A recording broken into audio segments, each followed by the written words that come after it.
بسم اللہ الرحمن الرحیم۔ السلام علیکم۔ وائس اسٹوریز بائی علینا کے محترم سامعین، میں علینا خان آپ کو اپنے چینل میں ویلکم کرتی ہوں۔ آپ سب سے گزارش ہے کہ چینل کو لائک اور سبسکرائب کر لیں اور گھنٹی کے بٹن کو دبا لیں تاکہ ہر نئی آنے والی ویڈیو آپ کو فوراً مل سکے۔ اچانک مجھے محسوس ہوا کہ کوئی چپکے چپکے میرے کان میں سرگوشی کر رہا ہے۔ وہ آواز اتنی میٹھی تھی، وہ کسی لڑکی کی آواز تھی۔ میں اس آواز کے سحر میں کھو گیا، جو کہ صاف طور پر سن سکتا تھا کہ وہ کہہ رہی تھی کہ تم صرف میرے ہو۔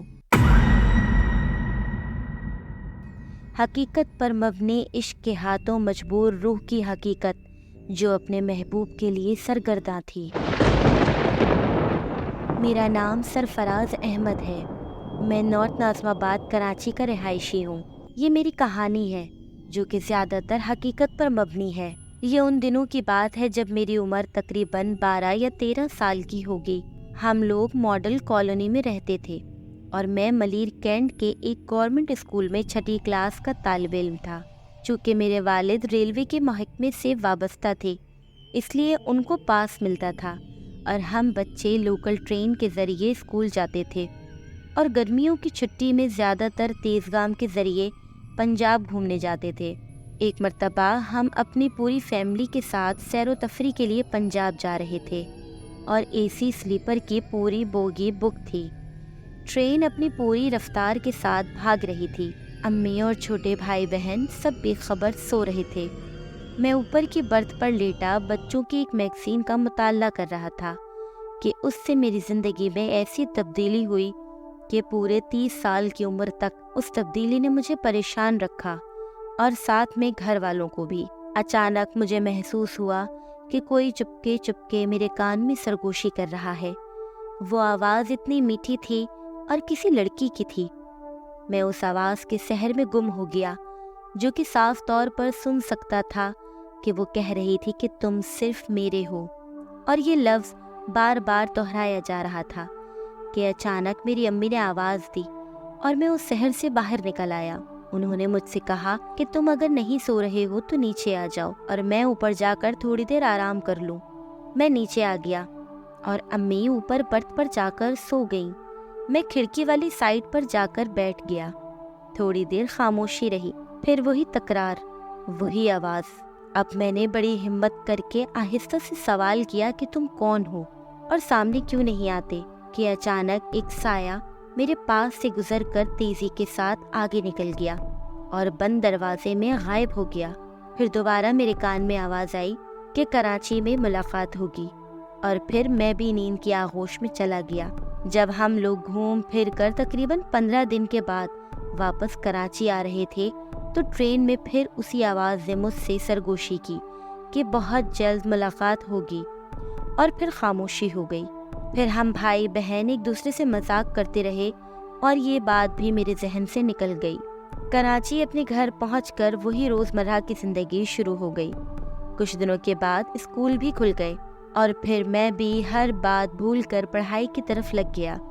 ایک دن اچانک اسکول سے واپسی پر لوکل ٹرین میں میرے بالکل برابر میں ایک لڑکی آ کر بیٹھ گئی، جبکہ اس سے پہلے میری بہن میرے پاس بیٹھی تھی۔ میں گھبرا گیا اور چلانے لگا کہ میری بہن کہاں گئی۔ تمام لوگ حیرانی سے مجھے دیکھنے لگے۔ میری بہن نے کہا، کیا ہوا بھائی، میں یہیں پر تو ہوں۔ میری کچھ سمجھ میں نہیں آیا۔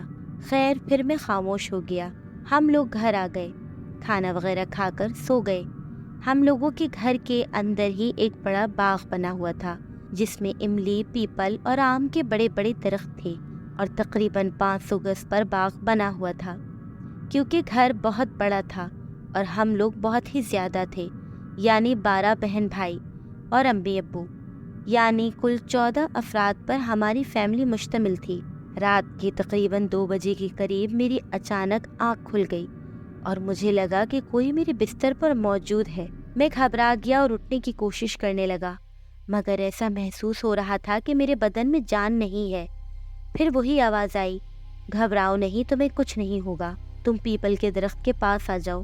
نہ جانے مجھے کیا ہو گیا، میں خاموشی سے اپنے کمرے سے نکل کر پیپل کے درخت کے پاس چلا گیا حالانکہ میں اتنا باہمت بھی نہیں تھا۔ میں اپنے پورے وجود سے کانپ رہا تھا کہ اچانک ایک خوبصورت لڑکی نمودار ہوئی اور اس نے میرا ہاتھ پکڑ لیا۔ میں ایسے نارمل ہو گیا جیسے کوئی بات ہی نہ ہو۔ پھر اس نے کہا، آؤ ہم لوگ اوپر چل کر بات کرتے ہیں، اور دیکھتے ہی دیکھتے ہم لوگ پیپل کے درخت پر سب سے اوپر کی شاخ پر جا کر اس طرح بیٹھ گئے جیسے کوئی کرسی یا صوفے پر بیٹھا ہو۔ اس نے کہا کہ آج سے ہم لوگ دوست ہیں، تمہیں بالکل پریشان ہونے کی ضرورت نہیں، تمہاری ہر ضرورت میں پوری کر لوں گی، اور تمہارے گھر والوں کو بھی پتہ نہیں چلے گا۔ نہ جانے ہم کب تک باتیں کرتے رہے اور کیا بات کی، یہ بھی میرے ذہن سے نکل گیا۔ صبح میں اپنے بستر پر تھا، پھر تو یہ روز کا معمول ہو گیا، اور میں پڑھائی میں اور کھیل کود میں سب سے آگے آ گیا، یہاں تک کہ اسکول میں اپنی جماعت کا مانیٹر ہو گیا۔ اسکول کے سالانہ کھیل کے میدان میں اول انعام لینے لگا۔ حالانکہ میں پڑھائی اور کھیل کود میں اتنا ماہر بھی نہیں تھا، لیکن میرے گھر والے خوش تھے کہ میں پڑھائی اور کھیل کود میں سب سے آگے تھا۔ وقت گزر رہا تھا اور ہماری ملاقات پیپل کے درخت پر مسلسل ہو رہی تھی، اور گھر والوں کو بھنک بھی نہیں ہو رہی تھی۔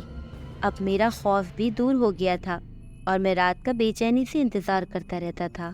اس نے کہا کہ سرفراز، میں تمہیں ایسے مقام پر لے جاؤں گی کہ تمہارے گھر والے اور پورے محلے والے پریشان ہو جائیں گے، اور تم سب کی نظر میں ہیرو بن جاؤ گے، کیونکہ تم میری زندگی ہو۔ مگر تمہیں ایک وعدہ کرنا ہوگا کہ مجھ سے کبھی الگ نہیں ہوگے۔ میں نے وعدہ کر لیا۔ اب ہم اس طرح ملتے تھے کہ رات کے وقت پیپل کے درخت کی سب سے اوپر شاخ پر ہمارا ٹھکانہ تھا۔ ایک طویل ملاقات کے بعد اس نے اپنا نام نائلہ بتایا۔ اب میں اور نائلہ اس طرح ملتے جیسے دو انسان ہوں۔ میں یہ بات بھول ہی گیا کہ وہ ایک جن ذاتی تھی، اور یہ بہت خطرناک کھیل تھا۔ یہ آگ اور پانی کا کھیل نہیں تھا، بلکہ یہ مٹی اور آگ کا کھیل تھا، جس سے میرے گھر والے بے خبر تھے۔ لیکن مجھے یہ اعتراف کرنا پڑے گا کہ میری تمام کامیابی کے پیچھے اس کا ہی ہاتھ تھا۔ وقت بڑی تیزی سے گزر رہا تھا، یہاں تک کہ میری بڑی بہن کی شادی کا دن آن پہنچا۔ میں نے اس کو بتایا کہ میری باجی کی شادی ہے، کچھ دنوں کے لیے ہمیں اپنی ملاقات ختم کرنی پڑے گی۔ وہ مجھ سے ناراض ہو گئی۔ اس نے کہا کہ اگر تم نے یہ حرکت کی تو میں تمہاری باجی کی شادی میں رنگ میں بھنگ ڈال دوں گی، پھر لوگ تماشا دیکھیں گے۔ میں ڈر گیا۔ میں نے اس سے معافی مانگ لی، اور ہماری ملاقات ویسے ہی جاری رہی تھی۔ دن ہو یا رات، ہم جہاں بھر کی باتیں کرتے، یہاں تک کہ میری باجی کی شادی کا دن آن پہنچا۔ میں نے اس کو بتایا کہ آج میری باجی کی شادی ہے۔ اس نے کہا کہ میں بھی تمہاری باجی کی شادی میں شرکت کروں گی۔ میں نے کہا کہ یہ ناممکن ہے۔ اس نے کہا یہ تم میرے اوپر چھوڑ دو۔ نہ جانے کیا ہوا کہ میری باجی کی شادی میں ایک ورائٹی پروگرام رکھا گیا، جس میں تمام اس وقت بڑے فنکار شرکت کرتے تھے۔ حالانکہ ہمارا گھر بڑا مذہبی تھا، اس طرح کے پروگرام بہت معیوب سمجھے جاتے تھے، لیکن ایسا ہو گیا، اور کسی نے بھی اعتراض نہیں کیا، یہاں تک کہ میرے والد صاحب نے بھی نہیں کیا، جبکہ وہ جنونی مذہبی تھے۔ بہرحال شادی کی رات میں جو فنکار آئے، اس میں نائلہ بھی شامل تھی۔ جب پروگرام رات کو شروع ہوا اور اناؤنسر نے اعلان کیا کہ اب محترمہ نائلہ صاحبہ اپنے فن کا مظاہرہ کریں گی، تو میں حیرت سے اس معصوم سی لڑکی کو دیکھنے لگا۔ اس نے آنکھ کے اشارے سے مجھے آگے آنے کے لیے کہا۔ میں آگے آ کر ایک خالی کرسی پر بیٹھ گیا۔ اس نے مائک سنبھالا اور ایک مد بھری آواز میں گیت گانا شروع کیا۔ اس کی آواز میں اس قدر سحر تھا کہ تمام لوگ اس کی آواز میں گم ہو گئے، اور ایک خاموشی چھا گئی، اور جب وہ خاموش ہوئی تو پورا ہال تالیوں سے گونج رہا تھا۔